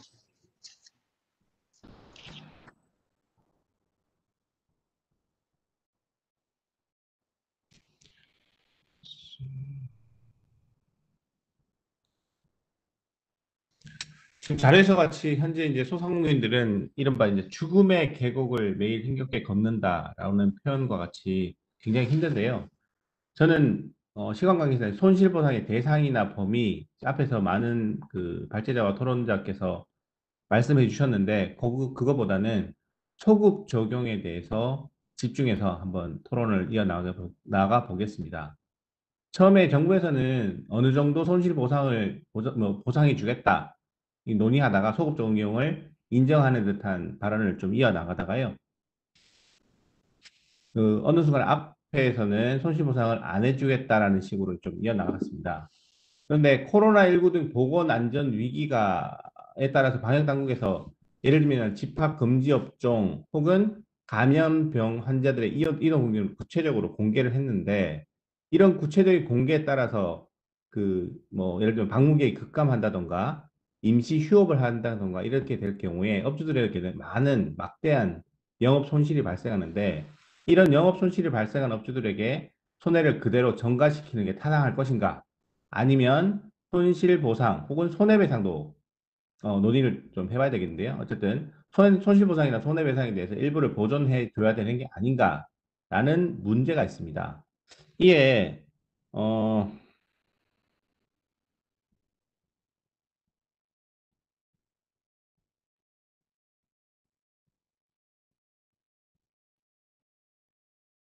이게 이제 감염 예방법 제70조에 따르면 앞에서 자료에서 같이 감염병 관리기관, 의심자 격리시설, 의료기관 또는 요양기관의 손실에 대해서만 지금 보상 규정을 두고 있습니다. 다시 말씀드려서 요양기관 등등을 제외한 사업자나 혹은 민간 영업장에 대해서는 영업 손실을 보상해 주는 규정을 두고 있지 않습니다. 다만 예외적으로 저기 나오는 제70조 1항 제4호에 따라서 국가가 민간 영업장을 일시적으로 폐쇄하거나 일반 대중의 출입을 금지하는 경우에는 해당 장소 내 이동을 제한하는 경우에 해당한다면서 손실보상의 대상이 될 수 있다라고 한 사례가 있습니다. 즉 2015년 메르스 사태 이후에 정부에서는 건물을 폐쇄하는 등에 따라서 취업한 상점 35개소에 대해서 손실보상을 해준 사례가 있습니다. 그런데 결국에는 현행 감염 예방법에 따르면 민간 영업장의 영업 손실에 대해서는 보상받기가 굉장히 힘듭니다. 또 어제 저도 현안지를 좀 봤는데요. 권칠승 중기부 장관 등 정부 당국자에서는 집합 금지나 영업 제한 조치에 따라서 자영업자 소상공인의 손실을 보상하기를 추진하면서도 법제화 이후에 발생하는 손실에 대해서만 보상을 해주겠다라는 식으로 답변을 하시더라고요. 결국에는 원래 당초 손실 보상 논의에서 소상공인들이나 혹은 자영업자들께서 바라는 방향이 아니라 이 이후에 피해에 대해서만 보상에 대한 법률적 근거를 마련하겠다라는 식으로 지금 정리가 되고 있습니다. 따라서 이제 이런 방식으로 진행이 될 것 같은데요. 그렇다면 지금 판례에 따라서 그 소급 적용이나 아니면 손실보상이 법에 없는 경우에도 가능한가 불가능한가에 대한 대법원 판례를 잠시 공유하겠습니다.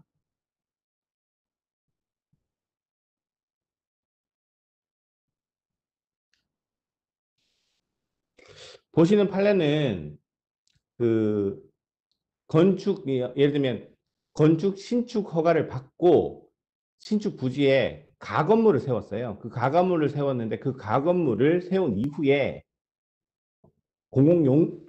공공용지 등에 대한 법에 따라서 신축 도로가 지금 신축 부지에 도로가 생기면서 이 신축 도로가 도로로 편입되는 사건입니다. 여기 나온 판결 요지 제1번처럼 헌법 제23조 그리고 구토지수용법 등등 다른 법률의 규정을 유추해서 마찬가지로 손실보상이 가능하다라는 판례가 있습니다. 이렇듯 지금 현재 코로나19로 종식에 따라서 사회적 거리두기나 방역 조치 등을 불가피하게 재산적, 생존적 침해를 당하고 계시는 많은 소상공인들이 그렇다면 우리도 손실보상을 받아야 되는 것이 아닌가라는 부분에 대해서 이런 판례를 적극 검토하고 또한 행정소송이나 헌법소송 등등을 통해서 충분히 손실보상에 대해서는 정부 당국에다가 강력하게 얘기할 수 있다고 생각을 합니다.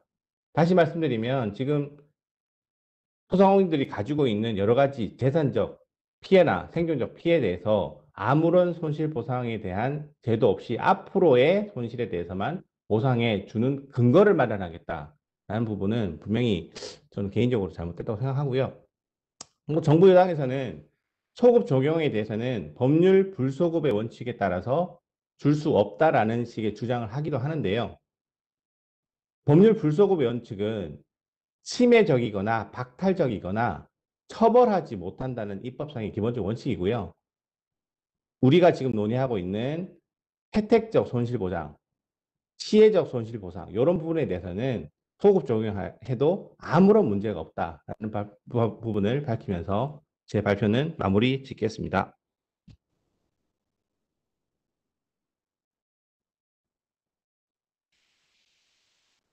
네, 끝났습니다. 네, 수고하셨습니다. 황상현 변호사님. 지금까지 좋은 말씀 주신 분들께 다시 한번 감사의 말씀을 드립니다. 이 소송에 관련된 부분에 대해서 많은 분들이 지금도 현재 많은 분들이 소송을 하고 있고 소송을 하고 있습니다. 사실 현재 소상공인들이 소송에 관련된 부분에 대해서 관심을 사실 갖기도 힘들고 소송 절차에 대해서 쉽지 않은 상황입니다. 근데도 이제 절박하고 사실은 지금까지 입은 변호사님이 말씀하신 대로 지금까지 입은 워낙 손실이 워낙 어마어마하기 때문에 이 부분에 대해서 어떻게든지 간에 보존을 좀 해보자. 그렇지 않으면 제기가 안 되기 때문에 아마 자고책으로 그렇게 한다고 생각을 합니다. 그래서 지금 이런 부분에 대해서 헌법적 가치, 그 다음에 여러 가지 이런 걸 떠나서 어쨌든 지푸라기라도 잡는 심정으로 지금 하고 있는데 지금 정부에서는 딱 단호하게 소급 적용을 안 해준다라는 얘기를 딱 하고 있으니까 이런 부분 때문에 많은 소상공인들이 지금 현장에서 지금 상당히 심각하게 문제를 삼는 것 같습니다. 지금부터 이 문제를 갖고 좀 자유롭게 질의응답을 하고 자유 토론을 가져야 되는데 지금 사실 남겨진 시간이 지금 얼마 없습니다. 그래서 먼저 혹시 의원님들 중에서 좀 말씀하실 부분들 계시면 좀 듣고요. 지금 유튜브 상에서도 지금 이 방송을 보고 있으니까 유튜브 상에서 혹시 질의가 올라오면은 한두 분 정도만 질의를 듣고 저기 토론자분들한테 얘기하는 걸로 하고요.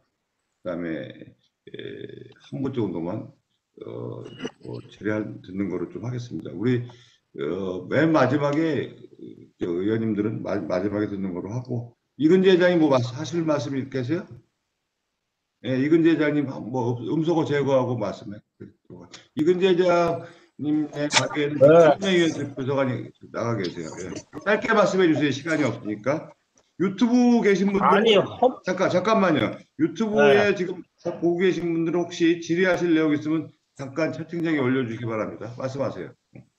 예, 아니, 말씀하세요. 자꾸 헌법적 가치 나오고 법 얘기 나오고 하는데 IMF 때 대기업들 80조 그 지원해도 하는 거를 법으로 만들어 갖고 했습니까? 그게 정치권에서 합의가 돼 갖고 한 거지. 근데 현재 이런 코로나 사태가 우리 저 평생에 한 번 오지 뭐 두 번, 세 번 오겠어요?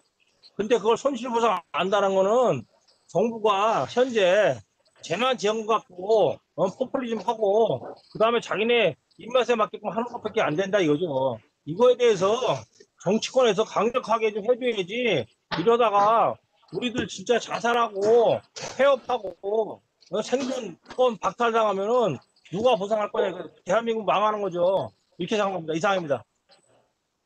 네, 알겠습니다. 유튜브 상에서는 질의하실 분들이 지금 없으신 걸로 지금 없는 걸로 알고 그러면은 혹시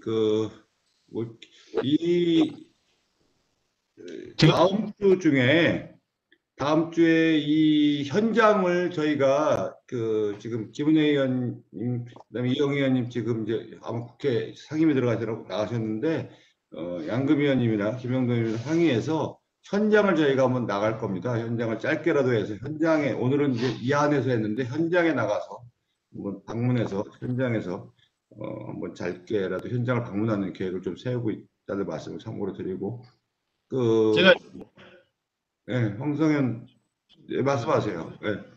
이근재 회장 말씀하세요, 황성현. 황성현 의원님 말씀하세요. 덧붙이면요. 네. 소급이 안 된다 이런 부분보다는 입법으로 모두 사실 가능합니다. 다시 말씀드리면 정부 여당이나 혹은 야당의 국회에서 합의에 의해서 손실보상에 대해서 소급 적용을 한다라고 법을 만들어도 헌법상 불소급의 원칙에 반하지 않는다는 말씀을 제일 마지막에 드렸잖아요. 다시 말씀드리면 회장님께서 말씀하신 부분이 100% 맞는 게 입법에 의해서 소급 적용하는 법을 만들면 끝난다라는 말씀드리고 꼭 법이 아니더라도 적용하는 여러 가지 방법이 있습니다. 감염 예방법뿐만 아니라 재난지원기본법이나 예를 들면 특별고용안전지역 이렇게 재난이 크게 발생하면은 적용하는 법이 있거든요. 그런 식의 법도 다 검토를 하면 소급 적용을 했을 때 헌법적으로 안 된다 이런 문제가 해결이 된다 말씀을 드리겠습니다. 네, 알겠습니다. 변호사님, 예. 뭐 하나만 여쭤보려고 합니다. 예.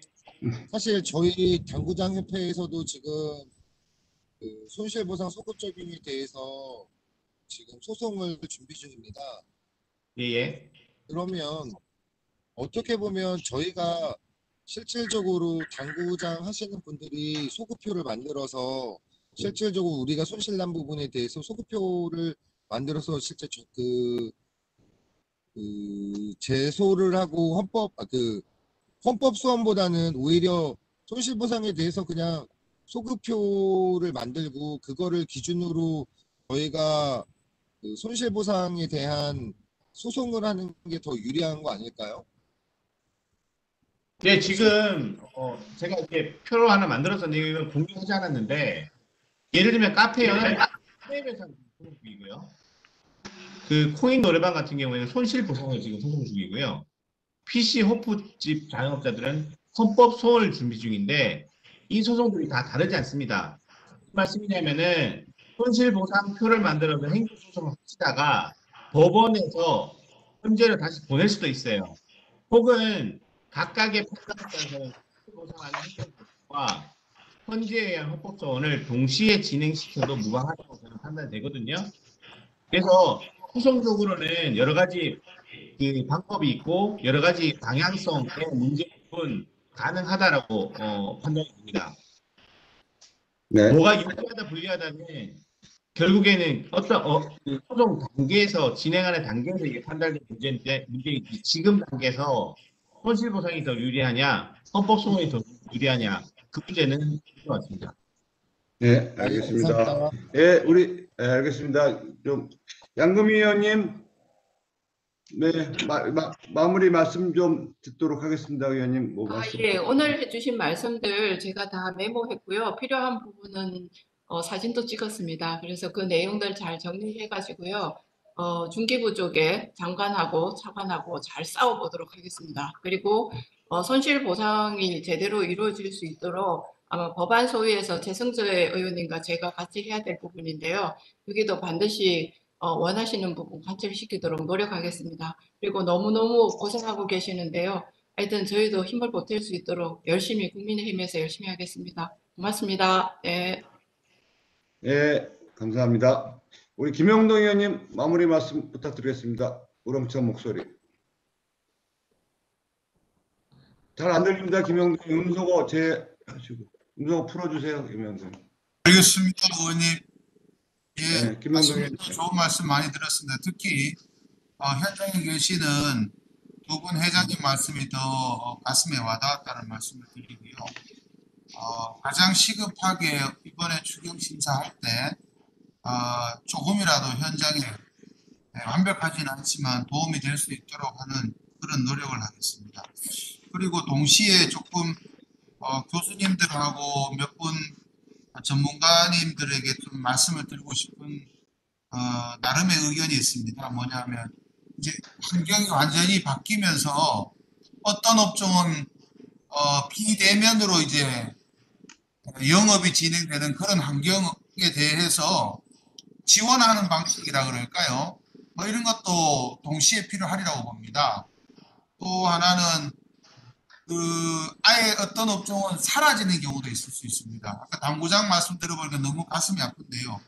그분들은 더 이상 영업을 다시 보상을 해준다 그래가지고 그 업을 재개할 수 있을지 그것 또한 상당히 의문입니다. 이런 분들을 위해서는 어떻게 보면 새로운 사업, 창업을 하든지 아니면 어떤 고용 형태로 가든지 이런 전환에 대한 부분도 연구를 좀 많이 해주시고 의견을 주시기 바랍니다. 이런 것들이 동시에 함께 진행되어야 하지 않겠냐라는 그런 나름의 생각을 해봤습니다.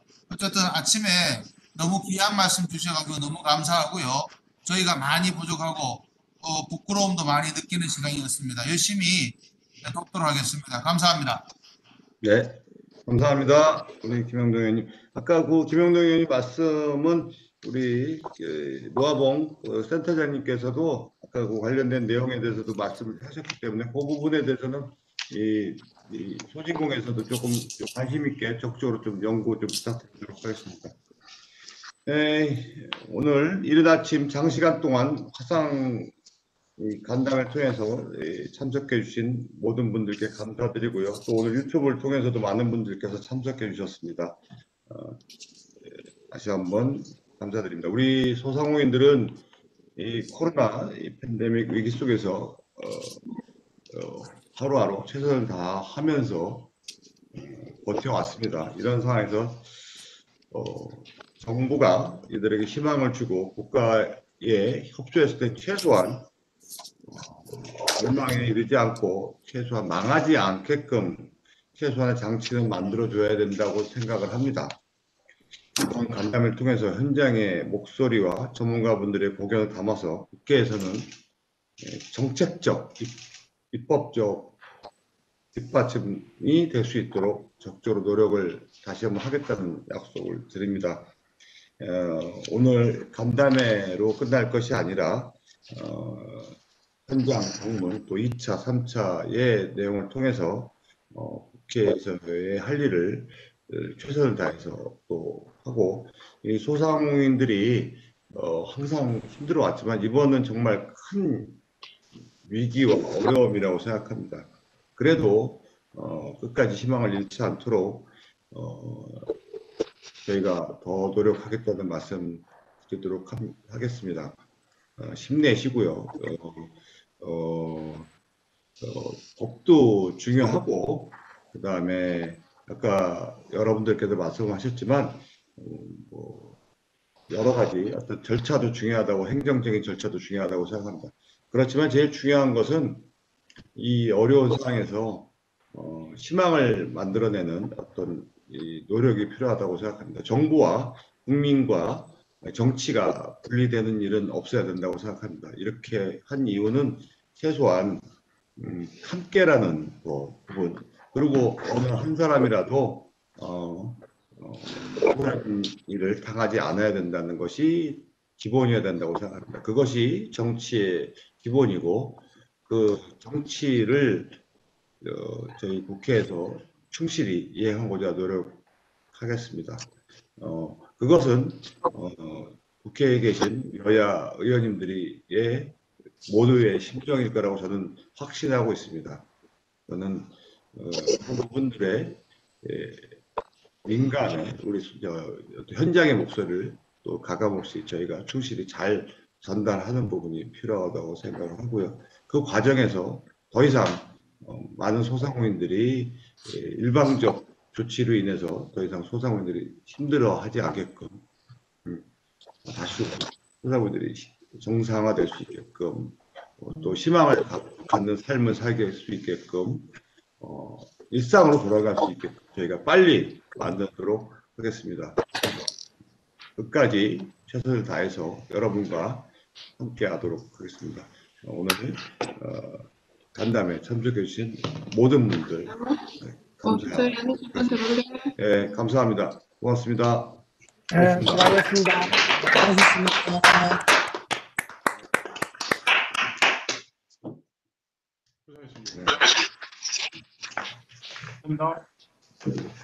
그럼